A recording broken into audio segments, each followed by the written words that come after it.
Who You needs don't need this? legs. Yeah. Also no pants.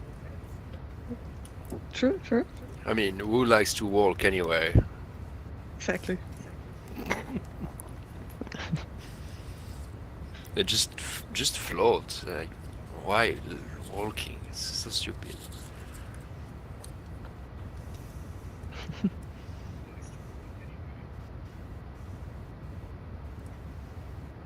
So I just Alright. have to retweet Udi, right? No, he doesn't have Twitter anymore. Oh. You won't be able to do that. What is Twitter? Re- I don't even know. Alright, it's live. Okay, you good, Jimbo? Yes, it's all retweeted. Nice, nice. Okay, so just make sure that you're, yeah, I see you already got this thing turned on. That's good. So, yeah. I'll just start. Let's see. Okay. Would you like the podium? No. Up to you. So everyone's muted, just the way I like you. I'm Moody Vertimer, just in case you can't recognize me for some reason. This is what I look like now. And welcome to Reckless VR. We do those meetups every week, an event every weekend. And if this is the first time you see this, then you should know that you can go to recklessvr.com or recklessvr on Twitter, and you get invites to our events every weekend. So you should do that. And you do not need a VR headset to join. You can join with your mouse and keyboard on your computer, which is actually what I'm doing now. So yeah, you don't need anything special to join. And today we have Jimbo with us, who's the author of Orange Coin Good, which is a book. It's also a great name for a book. I mean, Thank you. I like the name. Unfortunately, if I'm ever gonna write a book, I can't use that name now because you already did. But other than that, it's a great name. So, and actually, well, Jimbo had a great idea for a presentation, which I think is very timely, which is basically how to tell your friends about Bitcoin and how to, your friends and family, how to kind of sell them on it. Without, I guess, without being a complete scammer, which is also an issue. So I won't spoil it. I'll just let Jimbo do his thing, and yeah, go ahead. Okay. Thanks, Udi.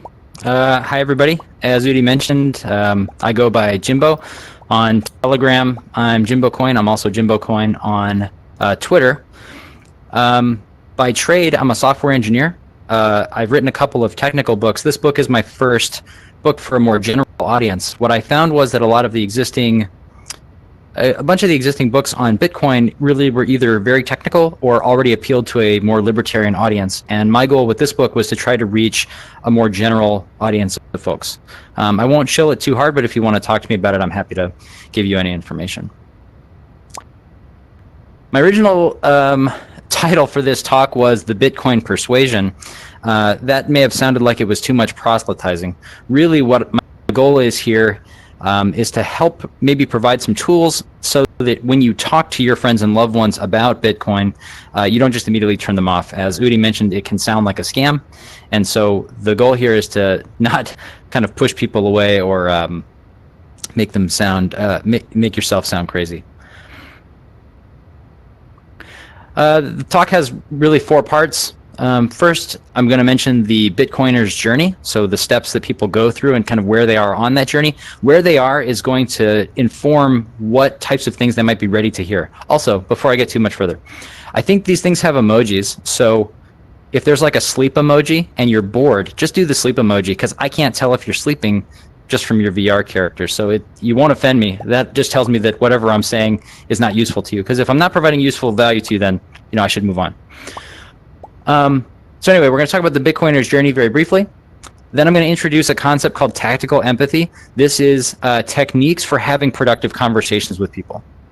We're going to apply those techniques in a section I call Shilling Them Softly, which is where I'll talk about some questions that new coiners or pre-coiners might have and how you can use these techniques to hopefully make those conversations go well. And then we can talk about some rhetorical traps that are pretty easy to fall into that I would encourage you to avoid. Okay, so to kick things off, you have the Bitcoiner's journey. And I certainly went through this. This might seem similar to you. The first time I heard about Bitcoin, I said, wow, that sounds like a scam. It's the crazy internet money. It's ridiculous. And then what happened was the price went way up and then it crashed. And I said, well, even if it wasn't a scam, I'm too late. I missed out. Then a long time goes by where you hear nothing, right? This is the bear market, and it's just gone from your consciousness. Then after a while, you get to new all-time highs, and it's like, wow, that Bitcoin thing isn't dead, and it wasn't a scam. Maybe I should look into it. And that's when you have an opportunity to either, go down the rabbit hole and learn more, or, continue to go to sleep. I feel like this set of steps happens for lots of people. For me, it happened earlier, but for lots of people, the first time they heard of Bitcoin may have been Mt. Gox, and the second time when they said, oh, I'm too late, that was the crash in 2018 after the blow-off top in 2017. So now they've just gone through a long period of silence. We're approaching new all-time highs, and so a lot of people that you know and care about might now be in a position to learn more about Bitcoin and fall into the rabbit hole. If the person who's coming to you is still in one of these other categories, they might not be ready to hear your message. And so that's okay. It takes time. And the goal here is not to sell people, hard sell them on Bitcoin, but rather open them up, move them from skepticism to curiosity. So your objectives when talking to a friend or loved one, and again, I'm assuming that this audience is already Bitcoiners. I'm not trying to convince you on Bitcoin. And I'm also assuming that the people you're talking to are people you care about, you want them to do well in life. And so there's a bunch of different objectives you might be trying to do. One is maybe you're trying to convince them to buy a little, or maybe you're trying to just assuage their concerns. They've heard that it's a scam, or they're worried about something and you just want to help them feel better. Or it could be to provide guidance. Maybe this person's coming to you and asking for help. And then which techniques you use is going to depend on which objectives you have in this particular moment. Okay. So the techniques that I'm going to talk about today come from this book called Never Split the Difference. It's by this guy, Chris Voss. He was the head of international kidnapping negotiations for the FBI. So if you were an American and you went overseas and did something stupid like get kidnapped, this is the guy who would be responsible for negotiating with the kidnapper or helping to negotiate with the kidnapper to secure your safe return. In kidnapping, you're dealing with somebody who's high-strung, right? They have anxiety, they're anxious, they're worried. And you have to get them to give you everything, give up the hostage, and give them nothing of value in return. So the techniques that the FBI developed, Chris wrote up in this book, Never Split the Difference. When I first read this book, I know I should be shilling my own book, but I'm going to show this book instead. When I first read this book, it was so good that I didn't recommend it to people because I didn't want to give away my superpowers, right? And the techniques that we'll talk about come from this. So I strongly recommend this book. So the tactical empathy that Voss talks about in the book, these are four of the things. It's a whole book, so it has a lot of more detail. I can only give you the briefest of overviews. But the first step is when you're talking to somebody about Bitcoin, and either they're excited or you're excited, is take some time and just slow down. And so Voss talks about it. He refers to it as the late night FM DJ voice. So, take a deep breath. And you're now listening to the smooth sounds of Jimbo on 96.15, right? Where we're going to talk about Bitcoin persuasion, right? Just slow everything down. And it's okay if you don't have an answer for somebody. It's okay to say, hey, that's a really good question. I'm going to have to get back to you on that, right? That would be an example of slowing down. The second technique of tactical empathy is labeling and mirroring. So labeling is when somebody comes to you with a question, you might say, it sounds like you're concerned that such and such and such, right? If it's FUD, it sounds like you're really worried about this. Or you sound agitated, or maybe you sound annoyed, right? By labeling their emotions and mirroring what they've said, saying back to them what they've said to you, you do a couple of things. One, by labeling their emotions, you help them deal with it, right? They are now in a position to say, yes, this is what it feels like to feel annoyed. So I, for example, was a little bit anxious to come and talk to you today, and I said, example, I labeled my own nervousness, like this is me feeling nervous about talking before the VR group. And by giving it a label, it loses some of its power. It also informs your counterpart that you understand them. Once they've felt heard, then they're in a position to hear whatever you have to say. So if somebody says like, Bitcoin's a scam, you say, it sounds like you're concerned that somebody's trying to take advantage of you. And they say, yes, that's right. Right. That's the third point here is get to that's right. Find a way to say back to them whatever their concern is or their question is in such a way that they say, yes, you understand my question. Because until they realize that you know what they're saying, they're going to continue to try to convince you that you don't get whatever they're saying. Right. So that's an important step. And then the fourth technique of tactical empathy that we're going to talk about, and this one will come up quite a bit, is calibrated questions. A calibrated question is designed so when you ask a question, your counterpart can't help but start to answer it, right? So you don't want to give your audience 4. You say, what's 2 plus 2, right? And you put that thought in their head. They can't help but start answering the questions. So a calibrated question is designed to get your counterpart to answer themselves, right? They're going to come up with the answer, and they'll believe it because they thought of it. Calibrated questions start with a how or a what. Generally speaking, not a why question, right? So a why question is an attack question. So if I say, why did you choose to wear purple today, right? You say, well, who are you to tell me I should be wearing purple, right? I could ask that same question using a how or a what, and it won't sound like an attack. So I say, what made you choose purple today? Or how did you come to decide to wear purple today, right? Both of those questions get to the same question, but they don't attack the person. So avoid why. Like you don't want to use why questions. Just picking a person at random, nobody in particular. So we'll talk a lot about those things now in the context of questions about Bitcoin. So I had asked people to give me example questions that they have received from precoiners. What kind of questions they got, and so then I tried to categorize them into 4 basic categories. First category is easy questions. These are operational questions. We'll talk about those. Second is questions about shitcoinery. They'll ask you about diversification or what other coins are good. Third is speculative future shitcoinery or speculative future developments. And then lastly is straight up FUD. Those are the hardest questions, so we'll deal with those last. Come on. Easy questions. People come to you with easy questions. They'll say, well, how do I buy Bitcoin? Or how much should I buy? Or when should I buy it? Or how should I store it? These are all should questions, and they're asking you for advice. And so it's totally reasonable to tell them what you do. Like, well, I buy from this exchange, or I earn it when I do these kinds of jobs. Those are fine. Or I've had good experiences with this wallet or that wallet. That's all fine. If they start to argue with you and they say like, well, I heard such and such, well, that's fine. Then you can just fall back on the calibrated questions and say, well, you say, well, I like this one exchange. And they say, well, what about Coinbase? And you say, well, you have to do your own research. I don't like it for these reasons. But if they argue with you, you can just fall back and say, well, that's a should question. You have to make that choice yourself. You don't have to argue with them. Or like, when should I buy? They'll say, well, is it better to DCA or is it better to lump sum buy? And depending on what you do, you give your answer. But you can help them work through their own choice by helping them to getting them to focus on the consequences of their actions. So they say, okay, you're trying to decide whether you should buy now. They say, is now a good time to buy? What the question you want to ask is like, how would you feel if you bought now and then the price dropped 50%, right? How would you feel if you lump sum bought now? And get them to work through that emotion. Or how would you feel if you waited now and it went up by 50%? So by getting them to start imagining those scenarios, you do a couple of things. One, you prepare them for the roller coaster. And 2, so that when those eventualities happen, they've already done the thinking. It's not a surprise. It's not a shock to them. Because it is quite the roller coaster, as I'm sure this audience knows. So these are relatively easy. Okay, so those questions typically lead into the next tier of questions. These are about shitcoinery. So somebody who's getting into Bitcoin for the first time can't avoid the fact that they're going to be presented with shitcoin options. They're going to say like, well, should I diversify my holdings? Shouldn't I? What about what coins do you think are good other than Bitcoin? What about this particular shitcoin X? So as we mentioned in the beginning with the Bitcoiner's journey, a lot of people coming into Bitcoin are getting there and they feel like they're too late. They feel like they've missed out. So they're trying to find what the next Bitcoin is. So what I recommend for dealing with shitcoin questions is to talk about how do you assess the value of these other alternatives.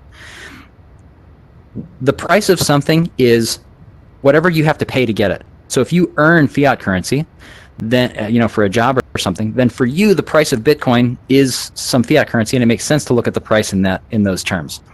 When you start talking about shitcoins, looking at the price in fiat gives you a distorted view, because the alternative is not holding fiat. The alternative is Bitcoin. You missed out on holding Bitcoin by holding whatever the shitcoin is. So when they start to ask these shitcoin questions, what you want to do is show them the alt BTC pair chart. Like, show them the shitcoin pattern, and show them like it went way up and then it crashed and then it never recovered. Right? And do this for a number of different coins. And just explain, like, I'm not going to try to tell you not to do it, but I'm trying to help you gamble the best way that you can. And the gambling the best way you can is understanding what your opportunity cost is. Your opportunity cost is Bitcoin. Here's what the chart looks like. And then by doing that, and by continuing to reiterate that you're looking at shitcoin charts, ought to get the message through that they're trying to make a bad bet, or that they're trying to time a market that they might not have time to investigate. I'll stop you for a moment, Jimbo. Yes. Your audio is broken a bit for me. Is it the same for others? Yeah. So as I showed you before, if you can just re-enter, and it should fix it. And yeah, I'll tell you until he comes back. I'll tell you about another coin that's really great. It's called Tron, and you can buy it on buytronnow.com, and it's really good. It gives you. It has smart contracts, and it has. Oh, good. Jimbo is back, so you don't need to listen to me. I was just trying to convince them to buy Tron using your tips. Not great. Not great. You'll notice that I haven't named any particular shitcoin. Wait, your audio is very, very low. Very low. Maybe. Well, I don't know. Maybe to try it again, I guess.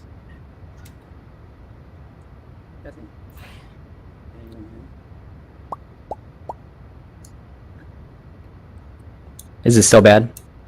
Oh, now it's good. Is it better now? Yep. Okay. Yep. Great. Okay. Okay.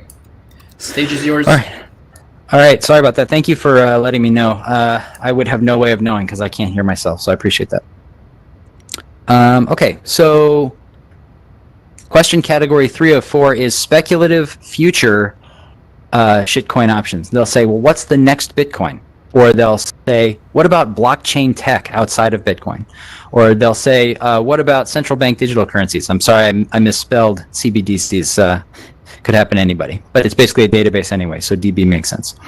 So they'll ask these questions. And so here again, I want to reiterate the same techniques that we've talked about. You want to start by saying, it sounds like, oh, is it bad sound again? Oh, sorry. You want to reiterate and start by saying, it sounds like you're concerned that if a central bank created a digital currency, it would... I'm seeing people wave, and I'm trying to figure out if I'm doing something wrong. Udi, is everything okay? Seems okay to me, but let's unmute them and see what they say. I can't see the slides. No slide. Oh, the slides. That's weird.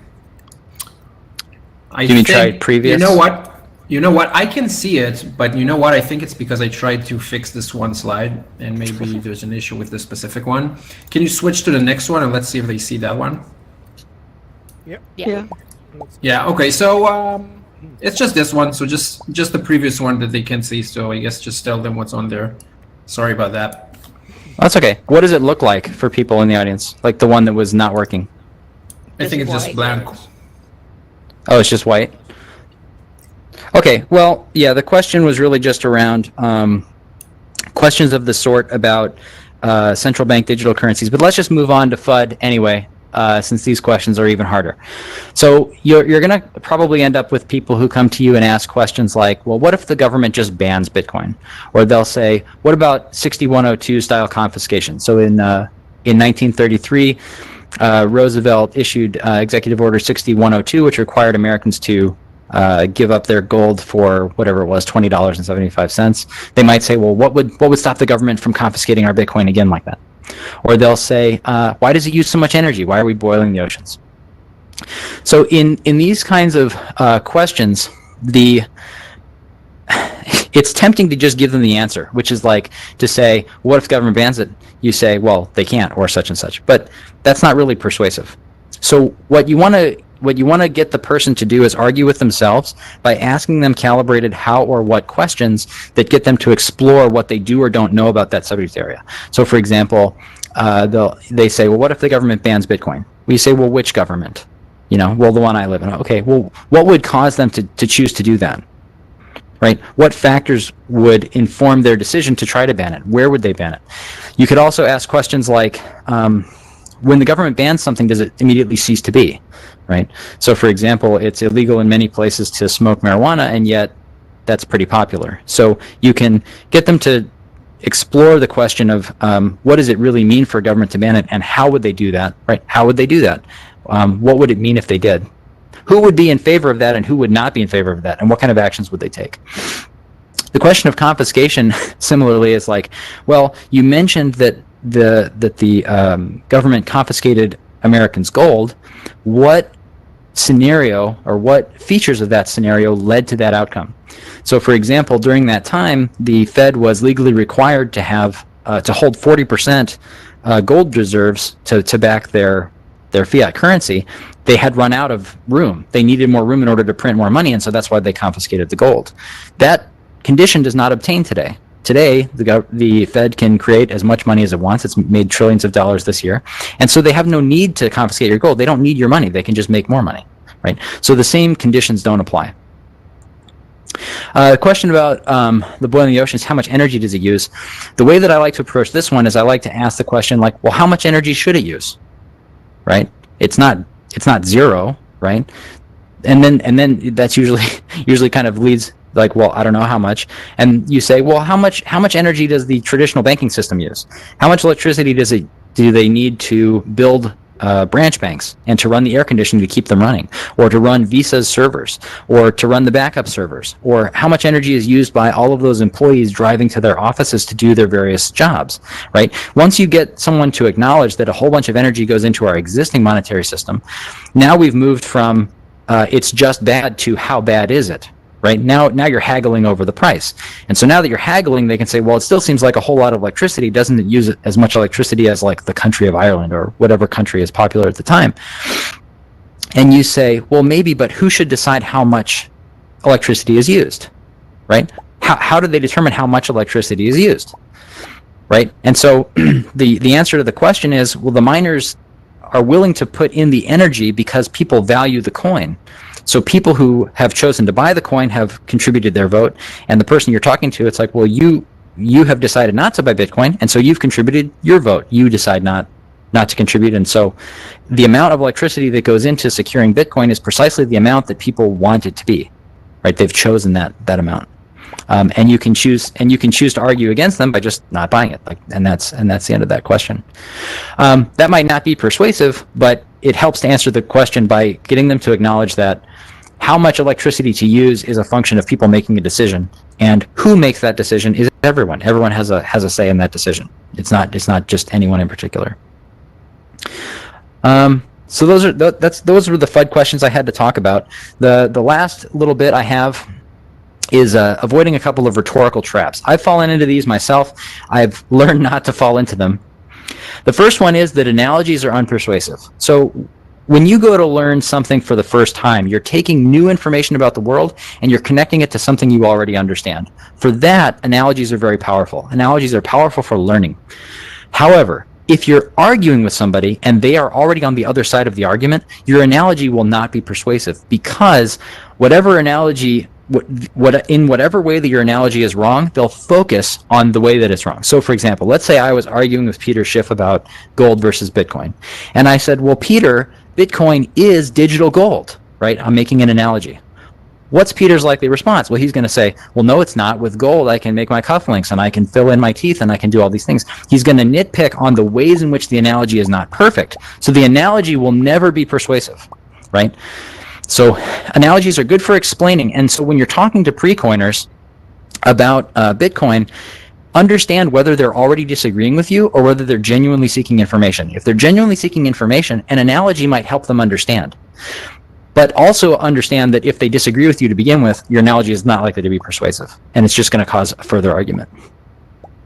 The second trap that I would encourage you to avoid is narrow hypotheticals. People will ask a question and then state it as though it's insurmountable. So let me give you an example. Somebody says, well, Bitcoin requires the internet. Therefore, what if the internet goes down? Then we won't have Bitcoin anymore, right?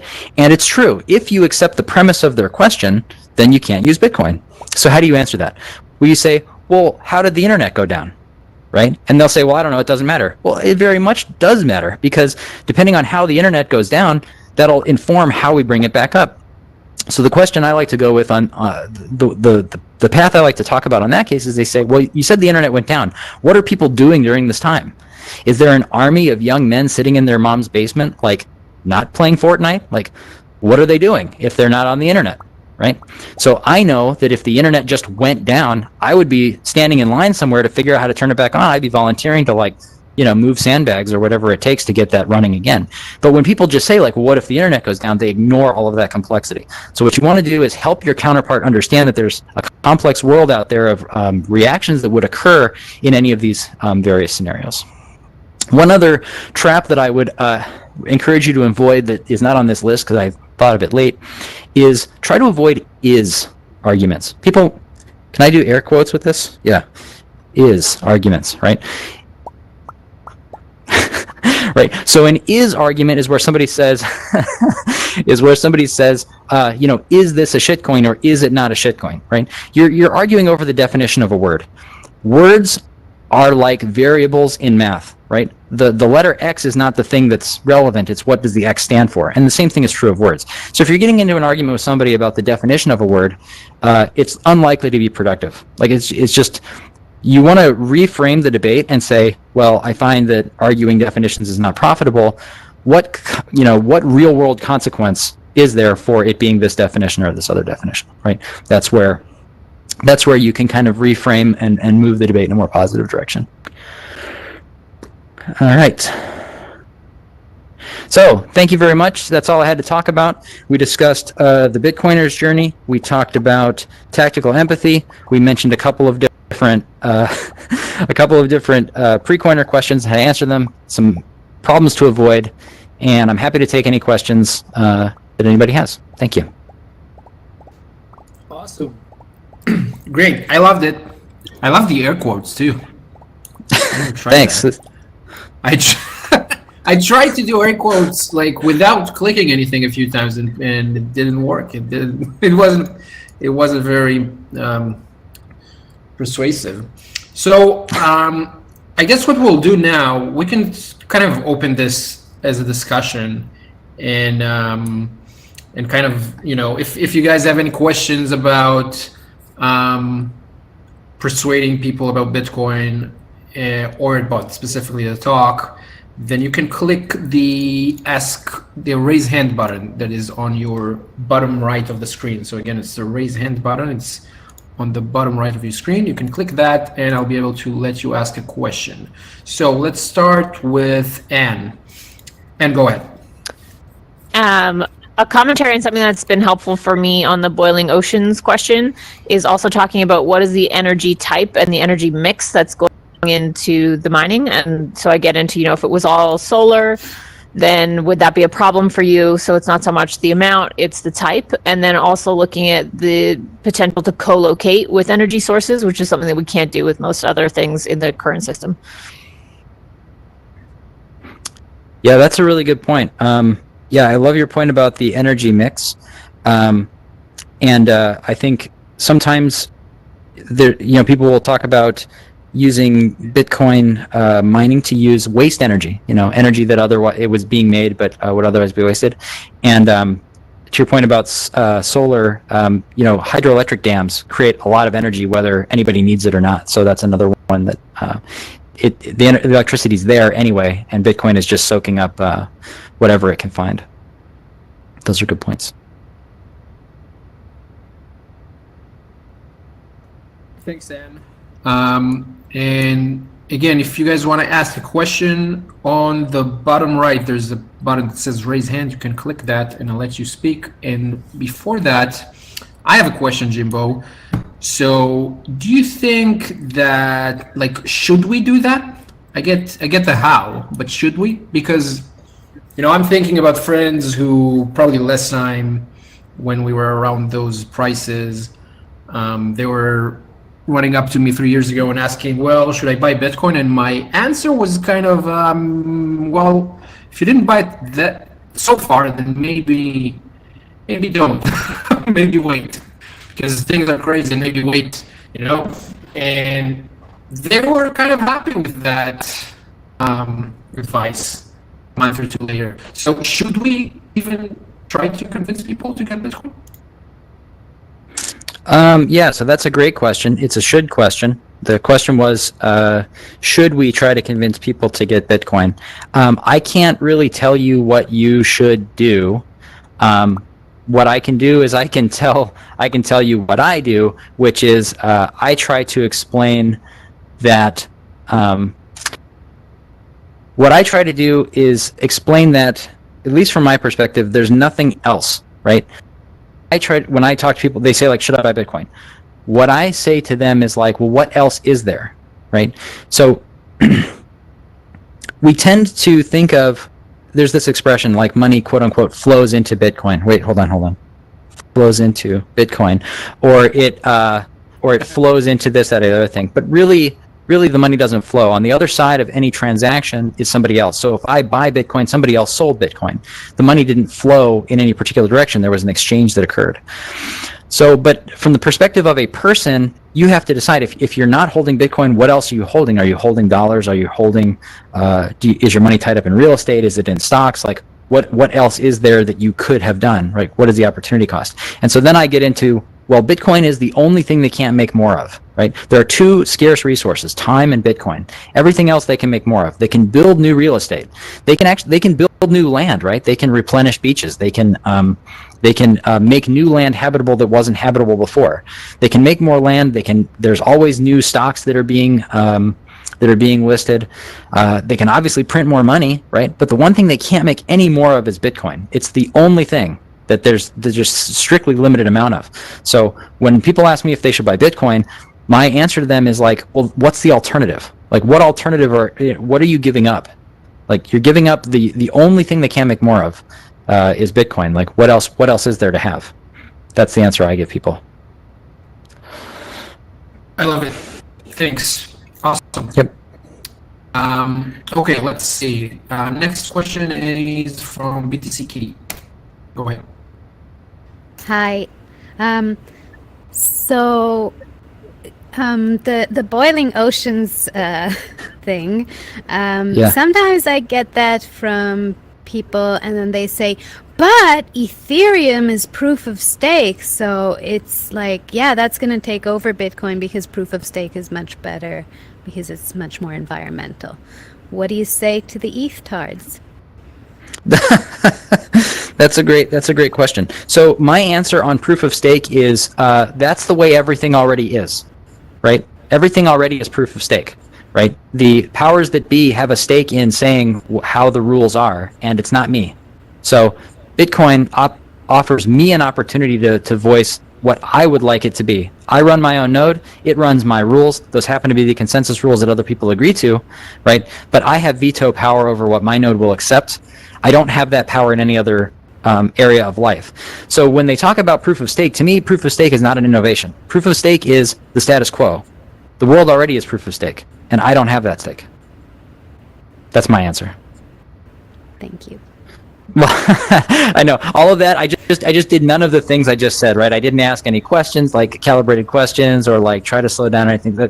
So I would present that information, but I would do it using a much more nuanced approach. But I'm answering you directly because you asked me directly. That's a good answer, though. Thanks for Right. the So question. Yeah. Yeah. Go ahead. I was just going to say, like, the way you ask that as a calibrated question is they say, well, what about proof of stake, right? They say, what about proof of stake? Won't that be better than using proof of work? And you say, well, what is proof of stake? Like, ask them, like, what does it mean to be proof of stake? Oh, well, how much you have determines this, that, other thing. Like, and then you ask them, how is that different than the world that we currently live in? In what way is proof of stake in Ethereum different than the big banks already determining how our world works? In what way is it different? If they can't tell you how it's different, then I say then it's not really an innovation. But if you can tell me how it's different, then we can have more conversation. But until you can tell me how it differs, I have nothing else to say. So then you get them to argue with themselves. You make it their problem, basically, is the technique I would use. Sorry, Rudy. I mean, it's already their problem. Yeah. Yeah. So next up is Fabian. Go ahead. Oh, nice. So regarding the question about the criminals using Bitcoin, I get that question a lot. And of course, I mean, not everyone and so on and so on. But I see a bit of a risk there, since it kind of drives governments to regulate it more. And I've seen the uptick in using of like chain analysis stuff. And I see a big risk of that becoming like a requirement for example, miners and stuff, that you have to have a pre-registered Bitcoin address with the government to be able to send transactions and such.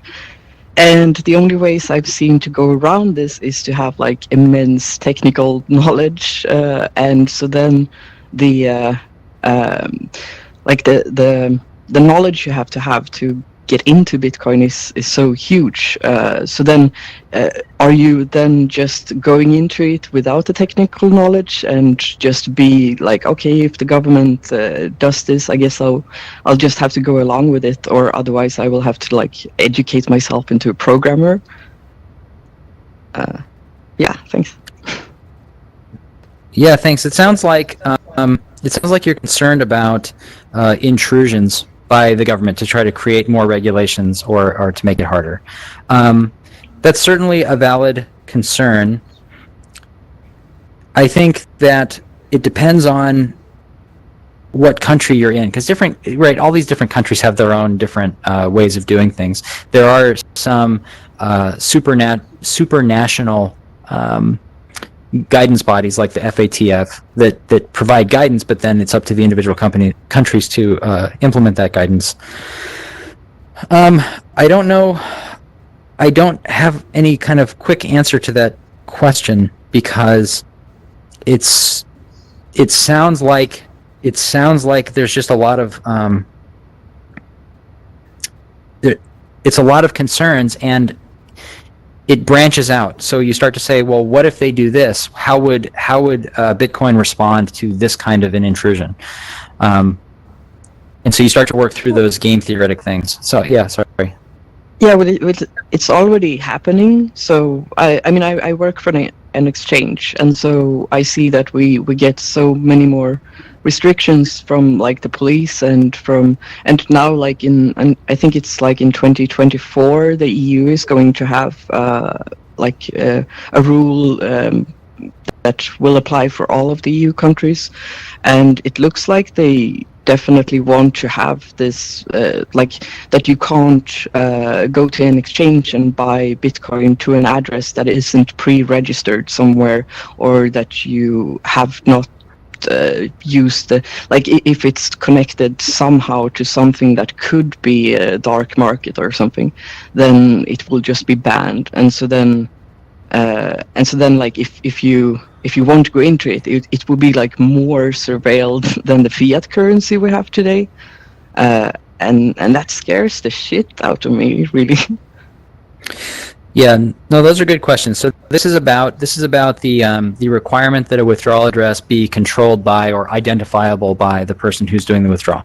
So as I recall, that guidance comes out of FATF rule number 16, which is the travel rule. That rule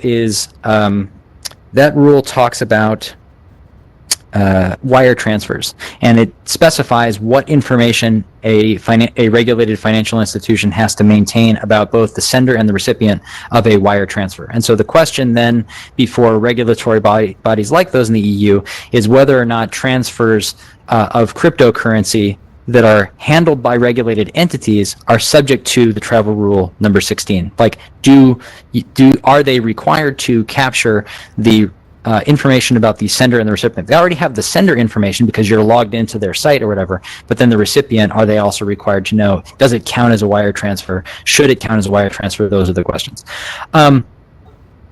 If it was a regular transfer in the traditional financial system, they would have all of that information. If you sent a wire transfer, the institution that's handling the wire would have captured who you're sending it to and where it's coming from. So it's really, to me, it's an application of existing application of existing regulation when you spend to withdraw from your account at the exchange and you send it to yourself. That withdraw is like a wire transfer that you're wire transferring to yourself. If you were wire transferring to yourself from yourself via two institutions, all of that information would be there. In this case, it's the same. You're transferring it to yourself. So to me, it's not a big difference. It's really an application of existing regulations in the narrow case of you withdrawing. Now, once you've withdrawn it to your wallet, then you send it to whoever you want, right? Then there's no further regulatory burden that I've heard of being placed on you, because now it's yours and you're sending it to somebody else and you're not a regulated financial institution, so therefore you're not subject to the travel rule. At least that's my understanding of the current status quo.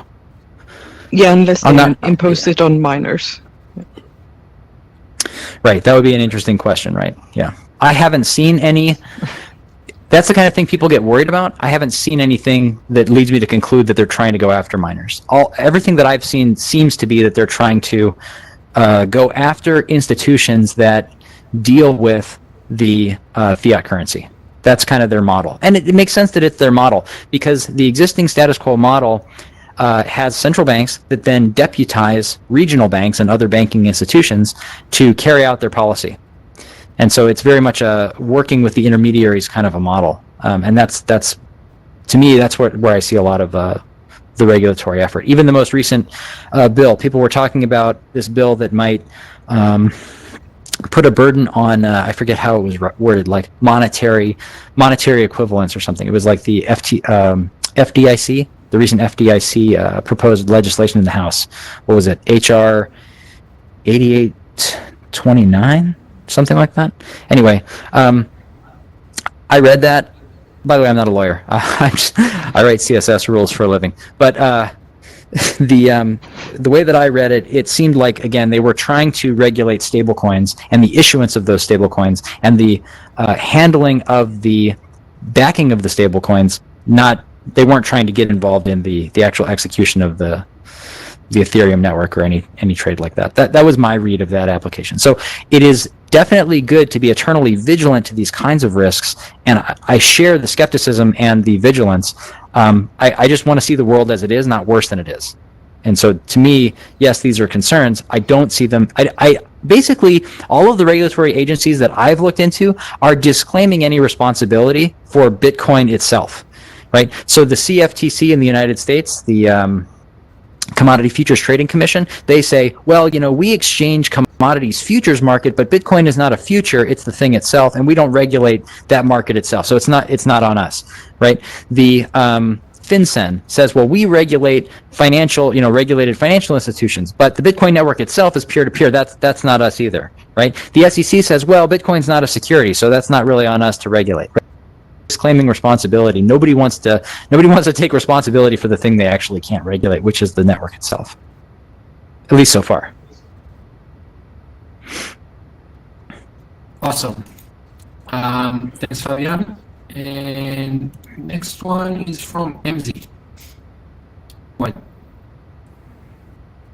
Hello. Really nice Hi. talk. Thank you.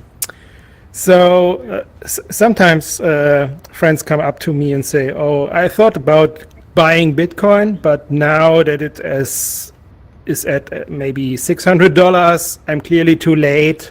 I missed it, and what should I do?" And maybe sometimes I say, "Oh, it could go much higher. You never know."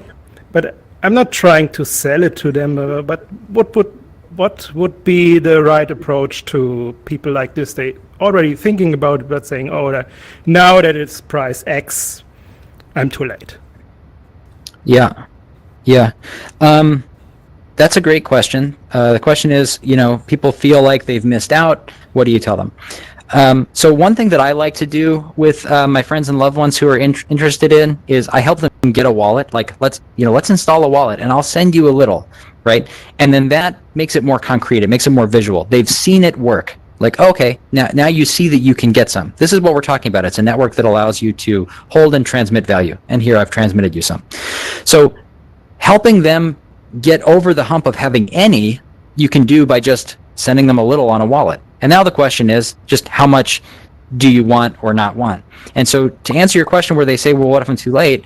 What you want to do, at least what I recommend, is you want to say, well, okay, it's price X now, and you're worried that that's the highest it could ever be. What if it goes way higher? How will you feel having none, right? So then how much would you be willing to try to hold on to just to see if that occurs, right? So get them to find their own threshold. Inside them, there's some kind of a threshold about where such and such would be too much to risk and such would be too little. And by asking questions like, how would you feel if this happened? How would you feel if it dropped by 50%? Would you suddenly feel like then you should buy or no? How would you feel about that? And then getting them to talk through their own feelings and identify where their own threshold is, then they can make a decision about how much they want to hold.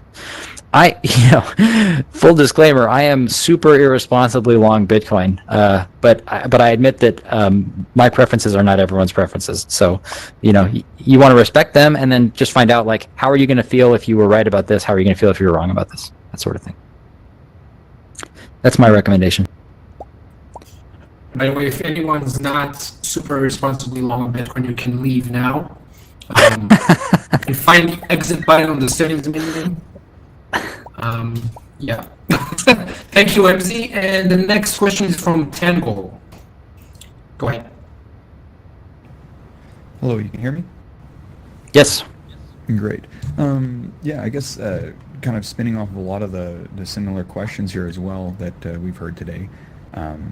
I guess as far as getting people interested, and one of the terms that I've started to use, and I'm just kind of curious to hear what your thoughts are on this, and perhaps I missed a little bit at the beginning, is thinking of Bitcoin and joining Bitcoin as an opt-out kind of scenario. And I've seen a few people using that term, and I really like that because we're opting out of the traditional monetary policy and how using that framework, and it's like, okay, if things continue to go the direction that we see them going, where we've got censorship and control and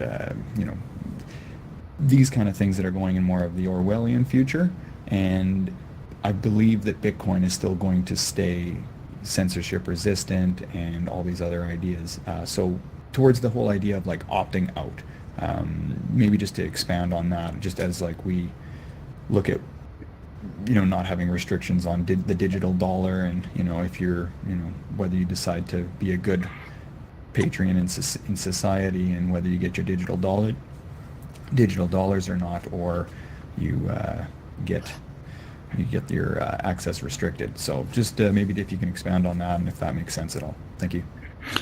Yep. Okay, so that's a really good point. I missed your name. What was your name? Tango.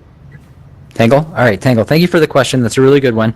I'm going to preface my response. Okay, so the question was about opting out and using the opting out language for persuasion.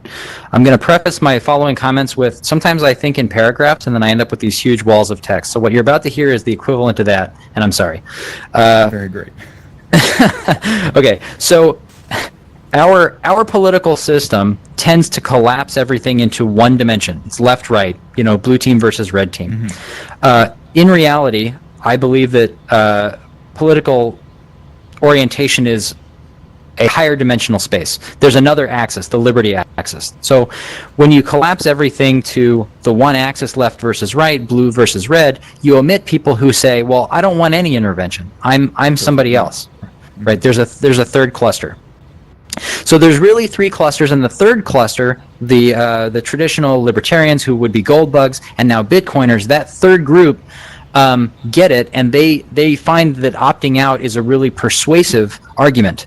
because you're saying, I don't want to participate. I don't want to be constrained by that other system. So that, I think, would be a persuasive argument if the person that you're talking to is already sympathetic to the kind of libertarian cluster of moral values. If the person that you're talking to is more of a blue team player, then that's not going to be a persuasive argument to them. And in fact, that's going to probably trigger them to withdraw, because they're going to say like, well, I believe in inclusion. I believe in bringing everyone together. Why would anyone want to be opting out or leaving? We're all in this together, and we have to come together as humanity to solve these big problems, right? That's their perspective that they're coming to this conversation with. So when you say about opting out, that to them sounds like you're trying to withdraw. You're trying to distance yourself from them, which you are trying to do, right? But for them, that's the worst thing that can happen, is people withdrawing, right? And maintaining their own individuality.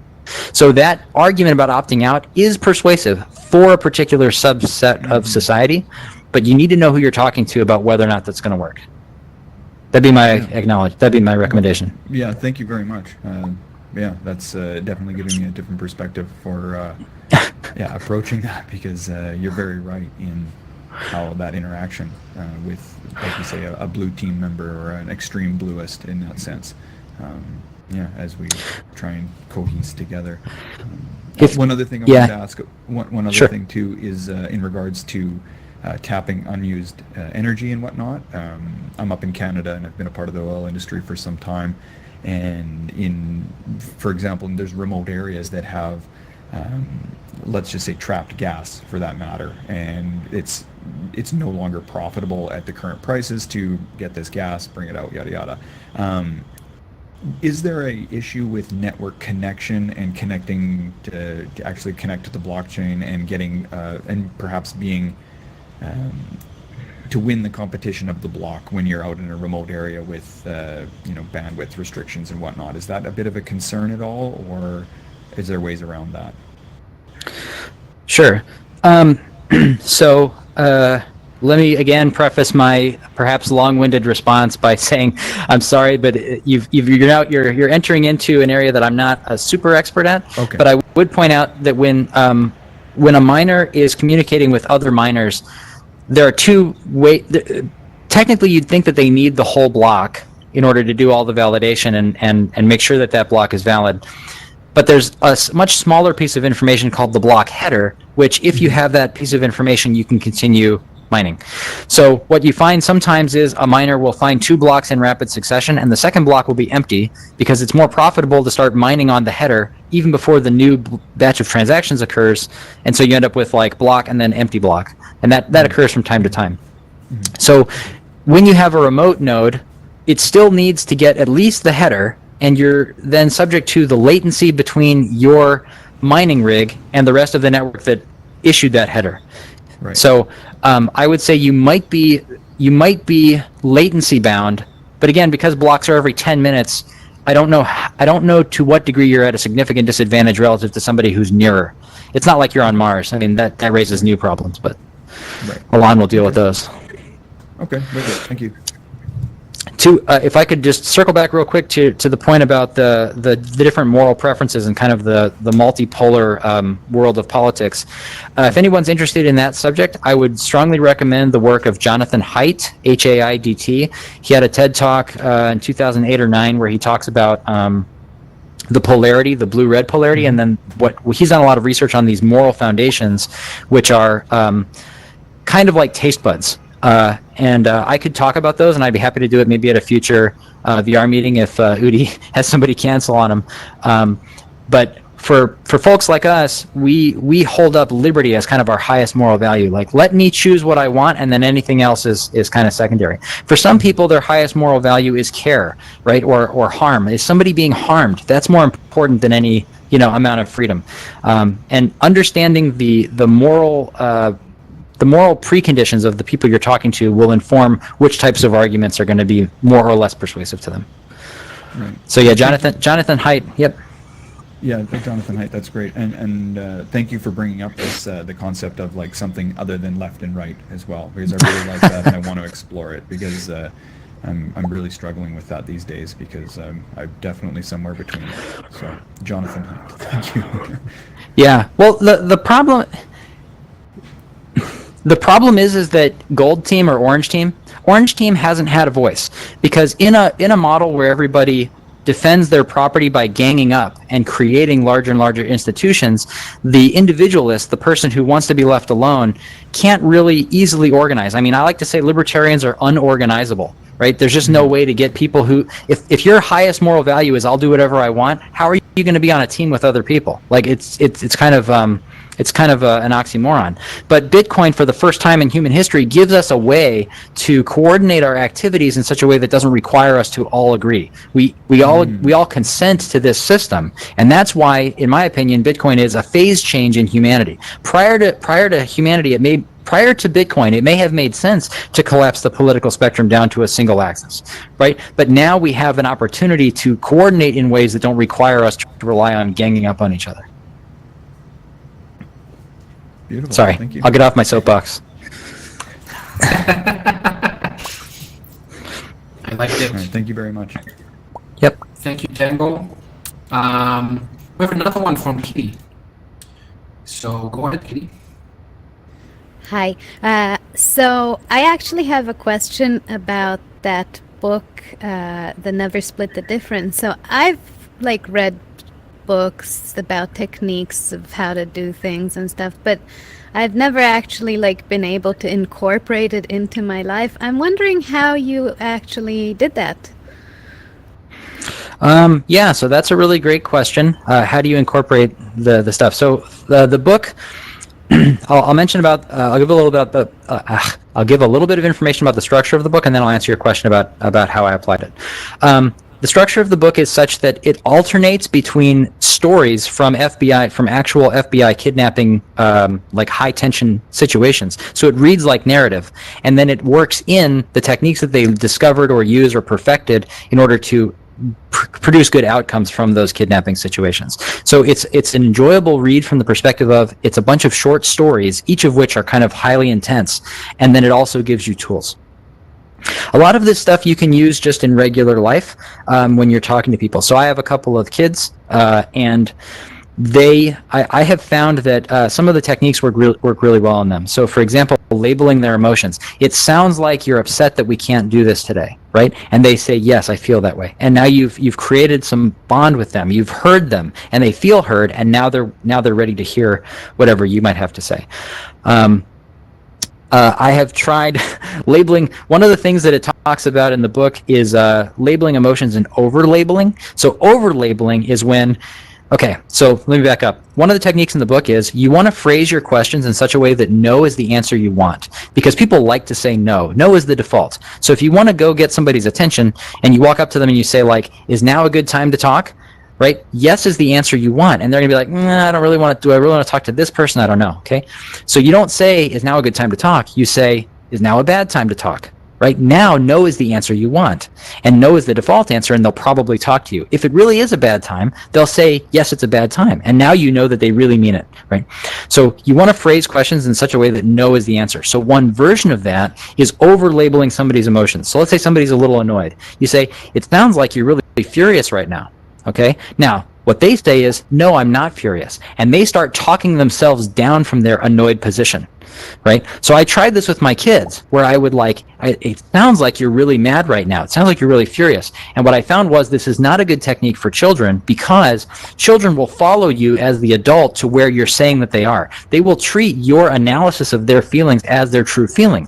And so this is an example where I found that it might work for adults, but it doesn't work for children. So you want to, just experiment. But I use this stuff all the time in Telegram chats. So people want to argue in Telegram, and I'll use a calibrated question to try to find the contours of what they actually understand. When I disagree with somebody, I find that it's usually for one of three reasons. Either I know something that they don't, they know something that I don't, or we have different preferences. And the purpose of dialogue then is to figure out which of those situation obtains.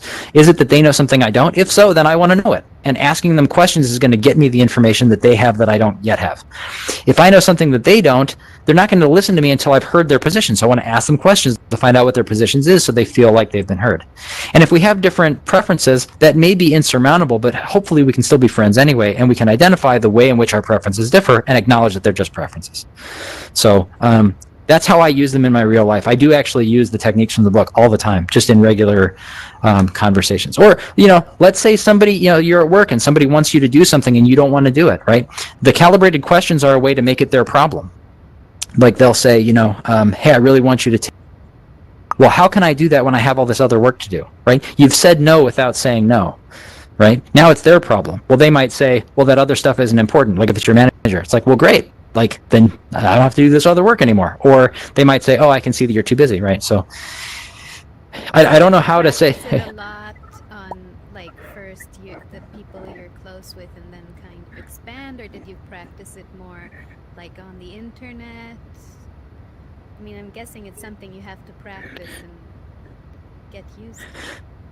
Yeah, it's kind of everywhere. I mean, like the techniques in the book have really changed the way that I talk with everyone. I use it all the time. Since we're now in the like after hours section of the talk, we talked about not asking why questions, that why is an attack question. So the one time you can use a why question, I know I'm skirting around your actual question is like, how do you practice? I just use this stuff all the time. Like I immediately started applying it in every aspect of my life, talking to my boss, talking to my colleagues, talking to people online. I find that the calibrated questions work really well in like online chats, because oftentimes people have misunderstandings or they have different definitions of terms than the ones that you might accept. I had a very long conversation with a friend of mine about blockchain, and he thought for sure that the government would come out with some kind of a blockchain solution. And I said, that doesn't make any sense. Like, why would they do that? How is it any better or different than what they already have? What I didn't realize is that by blockchain, he just meant a database that happens to use signatures to sign, records in the database. I'm like, okay, well, that's not what a blockchain is. A blockchain, requires a proof of work or some other way of, analyzing what the action is. So we had a long conversation that I could have avoided had I been better at asking, well, what do you mean by blockchain? What makes a blockchain different than a database, right? So I have learned that using these techniques, I get better results. I forget where I was going with the other thing, but anyway, I just use it all the time, like all the time, online, offline, in real life. Oh yeah, why questions. So when is it good to use a why question? So why, because why is an attack question and it raises somebody's emotional state. You want to use a why question when the answer will get them to move towards your position. So let's say you were trying to hire somebody, right? And you want them to join your company. You like them. They've already passed all your interviews. You want them to make the decision to come join your company, right? The way you ask a why question is you say, why would you ever leave your own company, right? So it's a why question. It's going to raise their emotional level a little bit. And in so doing, they're going to start thinking about the bad things about where they already work, which is going to move them more towards joining your side. So you can use why questions, but understand that when you're doing that, you're raising their emotional state, and you want to do it in such a way that the question that you're asking leads them towards whatever outcome you would prefer them to take. Of course, all of this is predicated on the idea that you think it would be better for you and them for them to come join your company. You know what I mean? Like, you're not trying to. You have to apply your own moral judgment here, that you're not trying to get somebody to do something that they would not choose to do, on their own, that sort of thing. Yeah, all the time. Okay, great. Thanks, Katie, for the question. And Jimbo, thank you for a really great talk. Oh, thank you. I really enjoyed it. I know everyone else did too. And I'm gonna use this for evil, of course, and to try to sell people on Tron. But I hope most people are gonna use it for good purposes. And and yeah, I think that's it. That's it for today. So what we usually do, and I think, Jimbo, you've seen that before. We go to VR Chat, which is another VR app, and kind of hang out there. It's kind of like going to get a drink after a meetup, because it's like more crazy on VR Chat, I guess. So I'm gonna send a message on the Telegram group in about 10 to 15 minutes when I'm gonna start the VR Chat room, and you guys can join. And yeah, and if you guys are watching this and are not in here with us in the room, then you can join us next time by going to recklessvr.com, signing up. You'll get invites every week for events. You do not need to have a VR headset to do that. You can do that with your own computer. Yeah, and that's it. So thank you, Jimbo, and I'm gonna. Yeah. Well, actually, everyone's already unmuted apparently. Yeah. So they can We speak. can speak. Yep. All right. So Thanks, that's it. everybody. Thank you.